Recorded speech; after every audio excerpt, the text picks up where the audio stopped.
Fala galera, tranquilos, beleza? Numa boa? Muito prazer, meu nome é Wagner Souza, professor de língua portuguesa e estou aqui no Gran Curso Online para conversar com você um pouco sobre a parte de compreensão e interpretação de texto. Sim, esse assunto de compreensão e interpretação de texto pode parecer algo assim meio que intuitivo, né? A pessoa pode imaginar, chegando lá, eu leio com atenção e tal, vou fazer uma boa prova, sempre vou bem nessa parte de texto e tal. De fato, a parte de interpretação e compreensão de texto costuma constituir um assunto relativamente simples para quem tem bons hábitos de leitura. Porém, é aquela história, nada tão bom que não possa ser melhorado, não é verdade? Pois bem, digamos que você já tem esses bons hábitos de leitura. Convém que você tenha acesso a certos conhecimentos mais específicos para garantir que você efetivamente faça um trabalho com excelência. Além disso, se porventura você não tem bons hábitos de leitura, você não lê frequentemente, e infelizmente esse é um perfil que de fato acompanha muita gente, às vezes não por falta de vontade, mas às vezes até para a questão da correria do dia a dia. Né? Você está estudando para concurso, você tem muitas coisas para fazer e às vezes você não tem tempo de se dedicar tanto àquela boa e velha leitura que a gente gostaria de fazer sempre, não é isso? Então, a proposta deste nosso curso é justamente mostrar a você, dar a você subsídios teóricos, subsídios técnicos e, sobretudo, bastante prática para que você saiba lidar com o texto no momento da prova. Porque, queira ou não, um item que a gente perde em prova vale muita coisa. E a parte de texto, de fato, é algo que deve ser conduzido com bastante segurança por parte do candidato. É verdade que às vezes as bancas ajudam um pouco e colocam construções ou questões ou textos um pouco mais acessíveis, mas às vezes a banca pega pesado, ela pesa a mão sobre a parte de texto e trabalha com estruturas de textos complexos, com temas abstratos, às vezes discussões filosóficas. Isso dificulta bastante o trabalho de quem lê. Por isso, não dá só para esperar que a banca seja boazinha conosco. É necessário que nós tenhamos pressuposto, nós tenhamos conhecimentos, tenhamos técnica para fazer a leitura, de sorte a garantir um bom trabalho também nessa parte de compreensão e interpretação do texto. E é justamente a proposta deste nosso curso de compreensão e interpretação. É dar a você estes subsídios para que você tenha um bom desempenho, não só para os textos mais acessíveis, mas também para os textos mais complexos, aqueles de fundo filosófico. O que eu faço quando eu estiver diante de uma construção complexa? O que eu faço quando eu estiver ali diante de uma construção que traz muitas informações e que me dificulta o acesso à ideia ou o posicionamento do autor?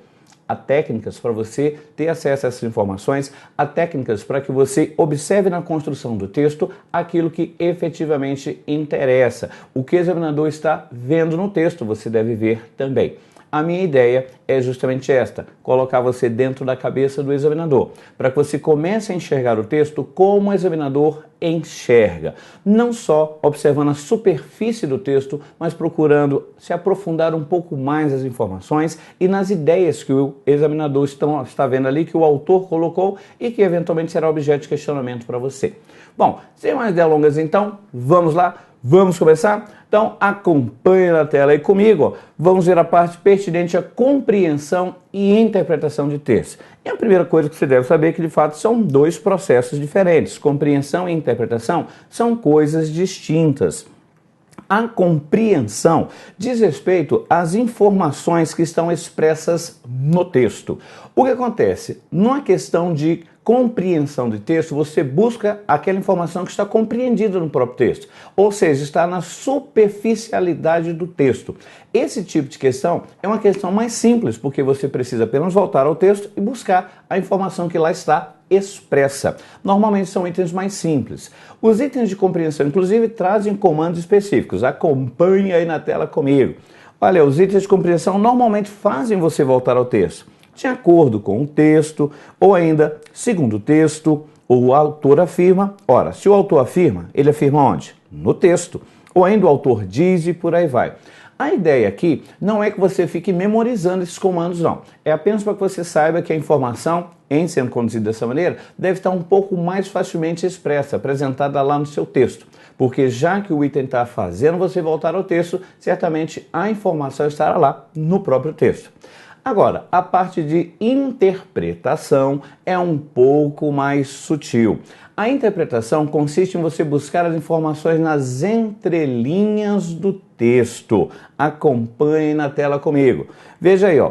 A interpretação é a apreensão da mensagem contida nas entrelinhas do texto. E os comandos também são diferentes. É aí que aparece aquele famoso verbo infere-se, ou então depreende-se do texto, ou ainda é possível concluir a partir das ideias do texto, ou o texto permite concluir, e por aí vai. Então veja, pelo próprio comando da questão, você já tem uma noção do que é que o examinador está pensando quando ele faz aquela pergunta ali para você. Agora, a ideia aqui não é que você se preocupe em guardar essa diferença, não é o conceito que importa que você guarde. Não precisa você guardar que a compreensão é aquela busca da ideia que está expressa no texto. A interpretação diz respeito a você buscar apreender as ideias que estão nas entrelinhas. Não, a ideia não é você guardar o conceito. A ideia é que você entenda o que você deve fazer. No final das contas, podemos até dizer que, apesar de a gente ter essas distinções de comando para os itens, o mais importante é você saber uma coisa: a informação, de um jeito ou de outro, deve estar no texto. Ou está na superfície do texto, a informação expressa, clara, ou então o texto deve dar a você elementos, subsídios, para que você chegue àquela conclusão com alguma segurança. De todo modo, a informação tem que estar no texto.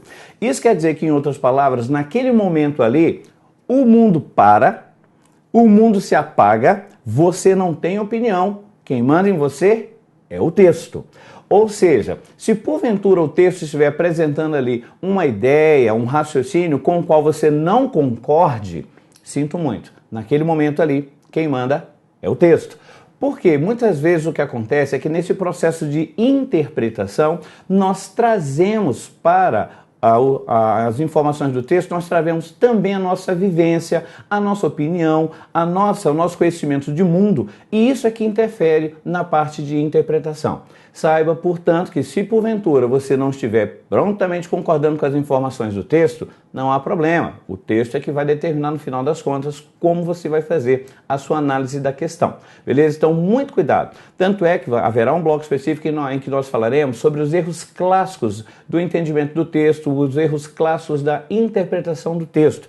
Porque na prática acontece isso. Você lê e às vezes de maneira descuidada, você permite que o examinador induza você a errar. Sim, o examinador vai tentar induzir você a errar. Você sabe disso. Ele está lá justamente para testar você. Ele está fazendo uma prova, você está sendo avaliado e muito frequentemente ele constrói o item justamente já para tentar induzir você a errar. Por isso que eu disse, a ideia é colocar você na cabeça do examinador para que você pense como o examinador pensa e já fique resguardado dessas possibilidades aí de ele fazer você errar.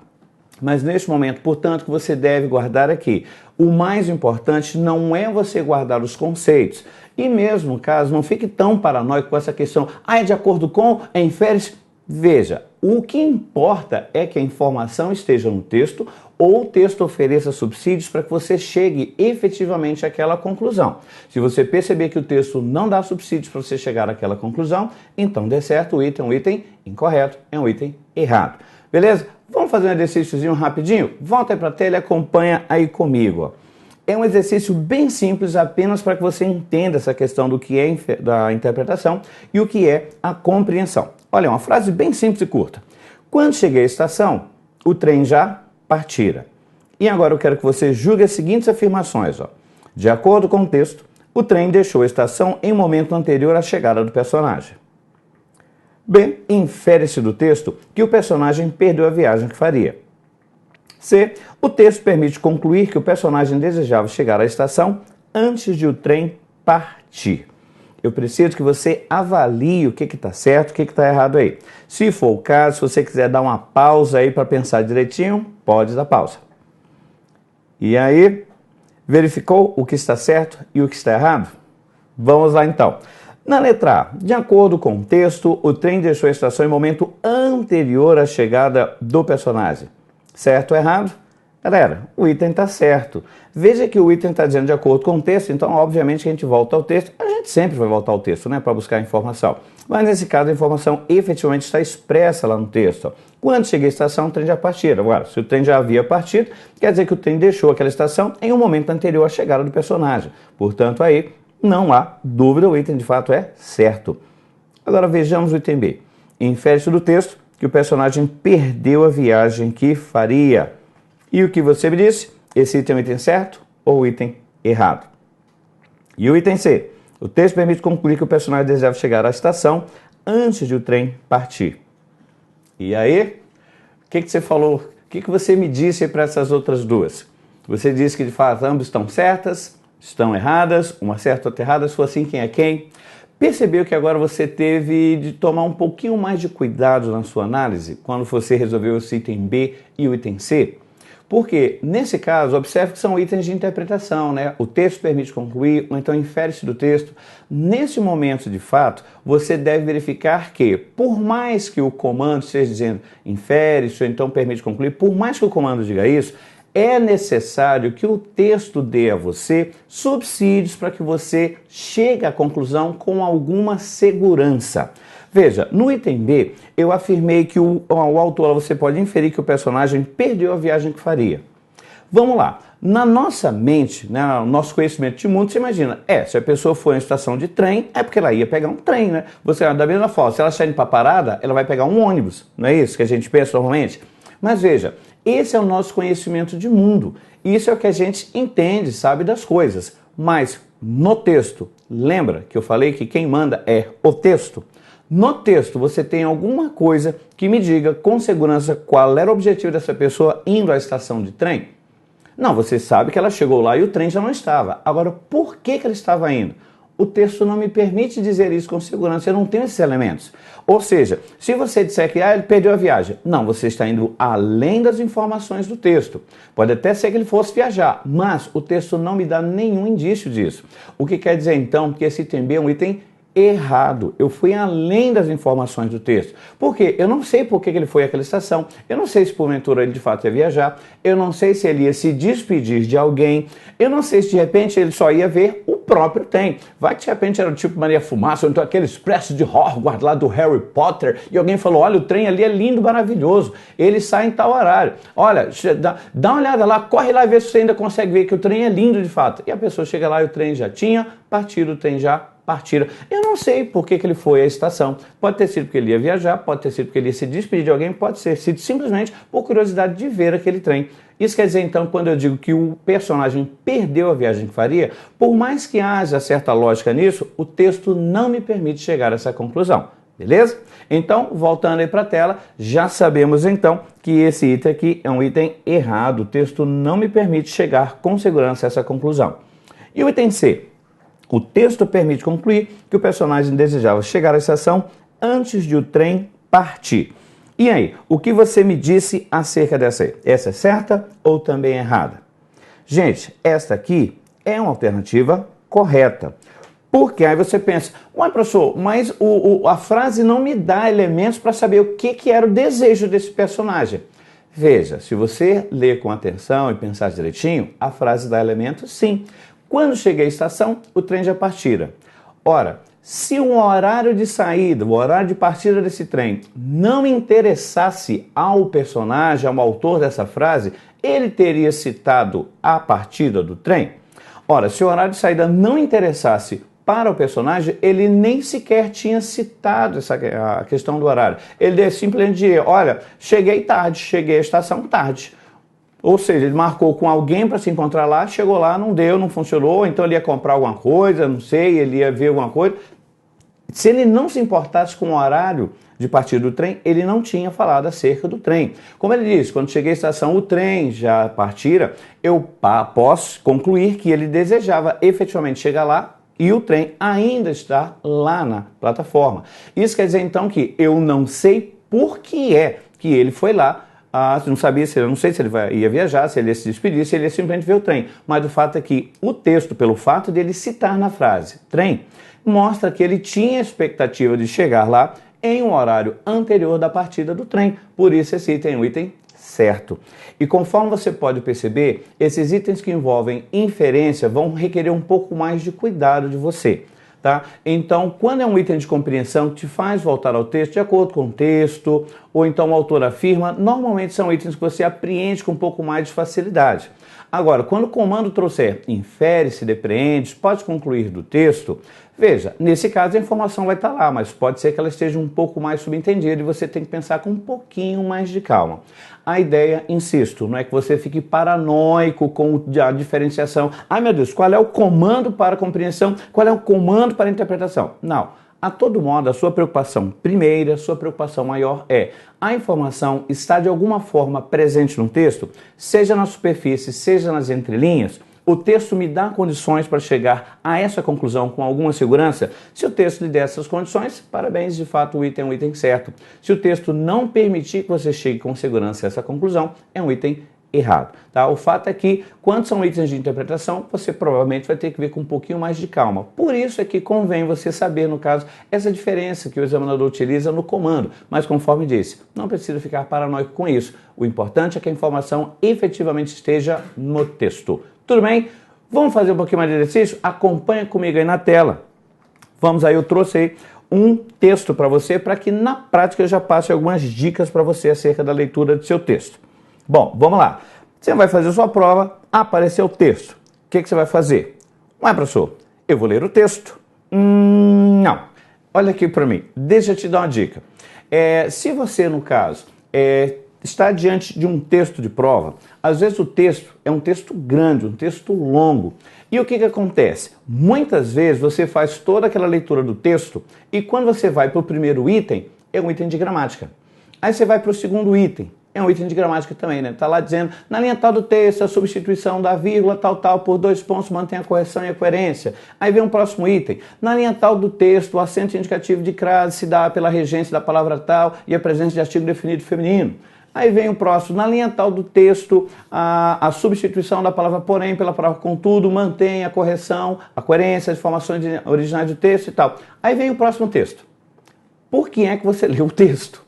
Os itens eram itens de gramática. Os itens de gramática demandam basicamente a estrutura. Você tem que ir àquela linha que está aquela ocorrência e observar. Mesmo a parte pertinente ao uso das conjunções, vamos trabalhar com isso também, os conectivos, numa aula específica, mas no caso das conjunções, você vai ver que muitas vezes o que você precisa fazer é verificar a relação entre aquelas duas orações, ou às vezes expandir um pouquinho a percepção para a ideia, as informações que estão em volta daquela com aquele conectivo ali. O fato é que você não precisaria, em princípio, fazer a leitura do texto inteiro. Então, eu sugiro a você fazer o seguinte. Primeiro, olhe os itens. Primeiro, verifique os itens ou a questão, pelo menos a primeira questão. Para que isso? Para que quando você faça a sua leitura, você já direcione aquilo que você está buscando, as informações que você busca. Mas, lógico, se você já está habituado a chegar, pega, leio o texto e tal, e depois eu leio as questões, depois volto, faço uma segunda leitura atenta. Se você já faz isso e está funcionando bem para você, então tudo bem, você pode continuar, faça o que você achar mais confortável. Agora, se você tem dificuldades com o texto, se você de fato tem problemas com a parte de texto, eu dou essa dica para você. Tente experimentar fazer dessa maneira. Primeiro leia os itens, leia as questões, ou pelo menos uma questão, né? Quando a questão às vezes envolve muita informação, uma só já basta. Seria uma questão para que, quando você fizer a leitura, você já tenha mais ou menos uma ideia do que você vai procurar ali naquela construção, beleza? E aí eu sugiro o seguinte, vai ler as questões, então no meio do caminho, dá uma olhadinha na referência bibliográfica, volta aí para o nosso texto, volta aí para a tela, eis aí, ó. Lutz Althusser, vamos dar uma olhadinha, eu não vou ler o texto ainda, mas vou dar uma olhadinha na referência bibliográfica. Lutz Althusser, Ideologia e Aparelhos Ideológicos do Estado, terceira edição, Lisboa, presença 1980. Veja que se trata aqui de um texto cujo autor aparece expresso lá. Isso quer dizer então, gente, que é um texto de autoria, o que implica afirmar que provavelmente esse sujeito aí está falando das ideias dele, do jeito dele. Por quê? Já que ele se identificou como autor, ele não está falando em nome de uma instituição ou coisa assim. Ele está falando o que ele pensa, com a linguagem dele. Então, posso esperar aí que ele, eventualmente, pode trazer ideias abstratas, ou então um texto dissertativo, argumentativo. Só de olhar para a referência bibliográfica, eu já tenho uma noção do que eu vou encontrar. E veja que nesse caso você tem aqui, ó, a cidade, a editora e o ano de publicação. Isso é um livro. É o livro do Lutz Althusser. Portanto, ele vai falar do jeito que ele quiser, do assunto que ele quiser. Então, ele manda efetivamente, mesmo que eu não concorde com as ideias deles, em o que está mandando em mim, é esse texto. Mas vamos lá dar uma olhadinha. Olha, a primeira dica que eu dou, não leia prontamente o texto, verifique os itens e questões bem como referência bibliográfica, que foi o que a gente fez, não é isso? Quando a gente volta então, aí vamos avançar para ver os itens. Então, 2 itens. No texto, os termos matéria-prima, instalações fixas, instrumentos de produção e máquinas são exemplos de meios de produção. E o segundo item é, infere-se do texto que todo economista é capitalista, mas o inverso não é verdadeiro, pois nem todo capitalista é proprietário de empresa. Então veja, ao fazer a leitura do texto, eu já sei que eu vou ter que dar uma olhadinha na relação existente entre essas expressões para saber se de fato são exemplos de meios de produção. E devo também verificar qual é a relação existente entre o economista e o capitalista de acordo com o texto. Ou seja, já que eu li as questões, já li os itens, eu já vou voltar ao meu texto buscando saber essas informações que ele questionou. Ou seja, é uma leitura mais direcionada, vai ser uma leitura mais produtiva. Agora, insisto, se você já está acostumado a fazer aquela leitura clássica inicial, né, que é o que normalmente são as 2 leituras com bastante atenção, uma primeira só para ter uma ideia geral, a segunda para aprofundar o raciocínio e tal. Se você está acostumado a usar essa técnica, tudo bem, você pode continuar, faça o que você achar mais confortável, melhor para a sua prova. Agora, se de fato você tem dificuldades com essa parte de texto, eu sugiro que você comece a experimentar fazer desse jeito. Leia os itens, ou pelo menos a primeira questão primeiro, para você já fazer uma leitura direcionada. Você percebeu que esse primeiro item aí fala sobre expressões no texto, né? Então você já pode aproveitar, ir ao texto e marcar essas expressões. Por quê? Ao fazer a leitura, você já vai buscar enxergar as relações existentes entre essas expressões na construção, beleza? Então, vamos voltar aí para a tela? Voltando aí para a tela, eis aí, ó.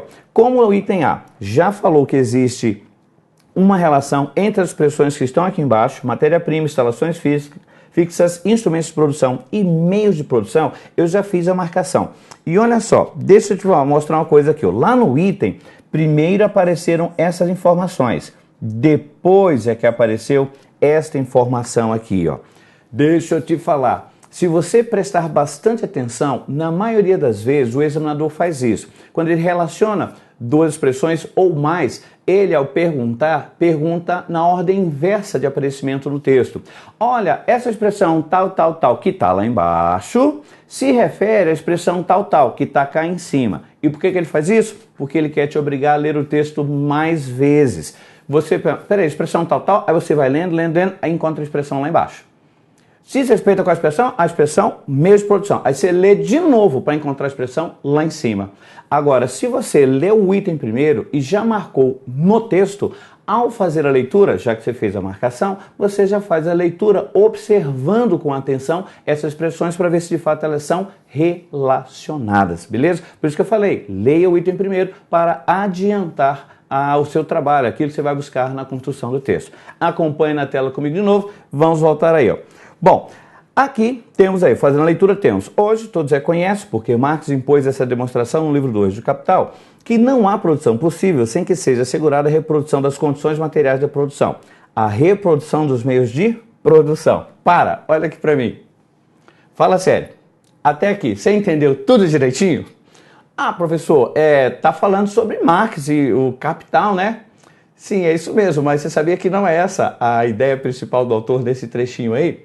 O que acontece? Veja que, foi como eu falei, esse é um texto de autoria, o autor está falando do que ele quer falar, do jeito dele. Então ele está falando aqui sobre abstrações. Se fosse um texto narrativo, contando a história de alguém, um fato que ocorreu, seria muito mais fácil de você apreender a ideia, porque você meio que formularia um filmezinho na sua cabeça, né?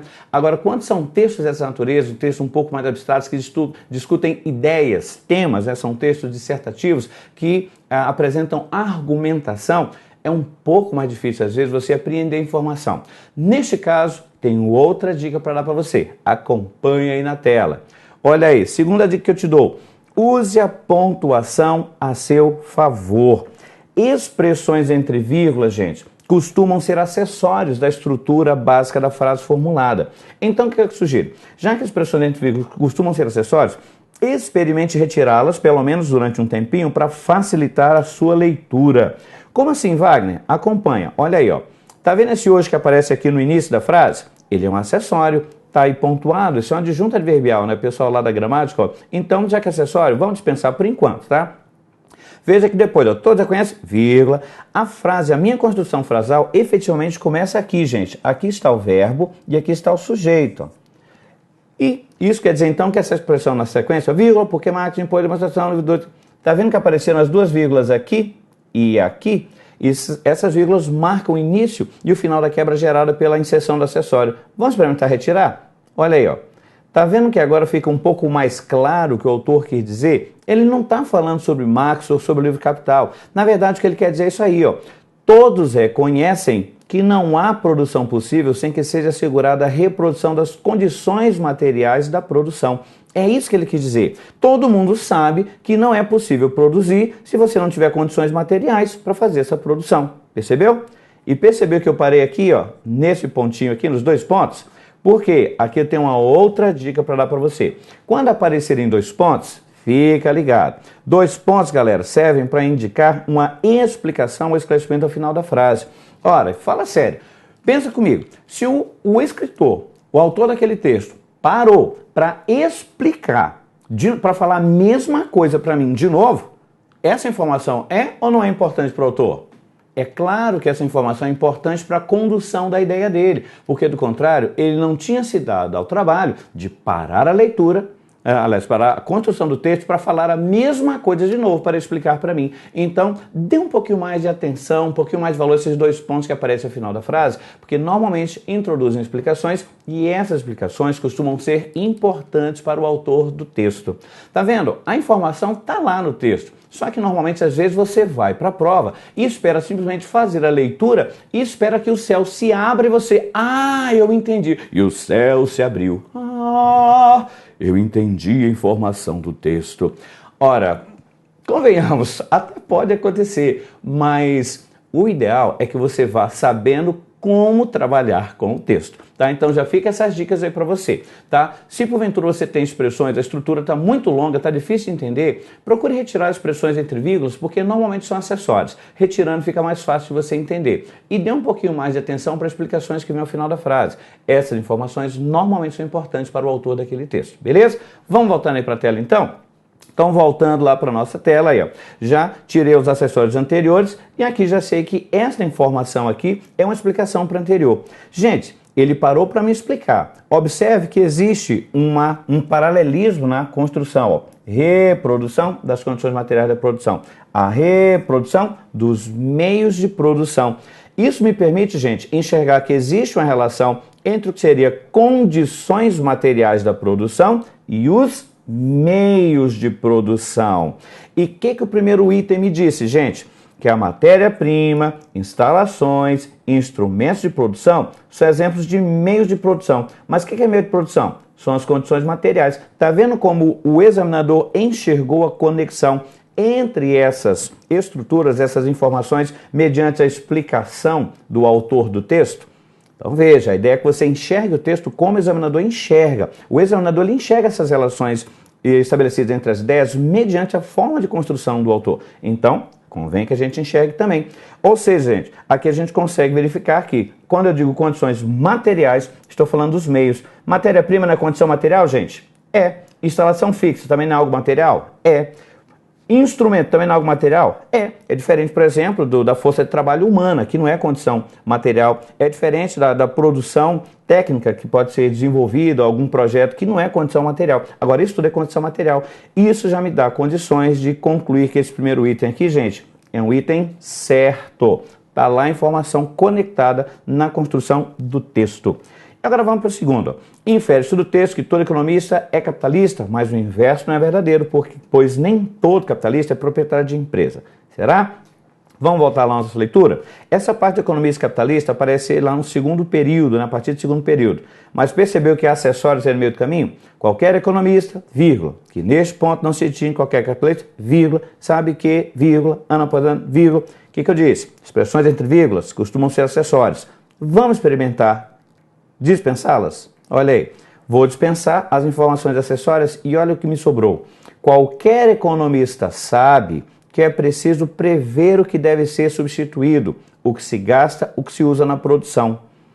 matéria-prima, instalações, instrumentos. Dizemos, qualquer economista é igual a qualquer capitalista, pois ambos exprimem o ponto de vista da empresa. Gente, veja, qualquer economista é igual a qualquer capitalista, mas o que é que eles têm em comum?